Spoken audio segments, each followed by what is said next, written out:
உண்மையே கடவுள் என்றது ஏன் என்ற கேள்வி கணையை உங்கள் முன் எழுப்பி தமிழ் இலக்கிய பேரவையின் சார்பில் வழக்கறிஞர் எஸ். சௌந்தரராஜன். நேற்று ஒன்றாகவும் இன்று ஒன்றாகவும் நாளை ஒன்றாகவும் நிறம் மாறினால் அதற்கு பெயர் உண்மை இல்லை, பொய். உண்மை என்றும் நிறம் மாறாதது, ஒரு நாளும் அழியாமல் நீடித்து நிலையாக நிற்பது.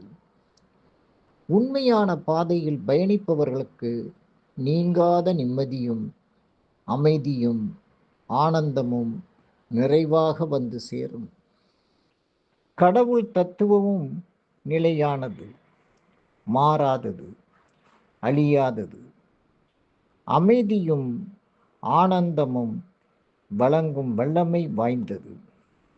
தத்துவம் என்றால் தமிழில் நிலை பெற்ற உண்மை என்றுதான் பொருள். கடவுள் இருப்பது உண்மை என்று நம்புவதை விட உண்மையாக வாழ்வதே கடவுள் தன்மை என்று உணர்த்துவதுதான் உயர் வாழ்க்கையின் உன்னதம். இதை பூரணமாக புரிந்து கொண்டால்தான் மகாத்மா காந்தியடிகள் உண்மையே கடவுள் என்று உரைத்தார். நன்றி, வணக்கம்.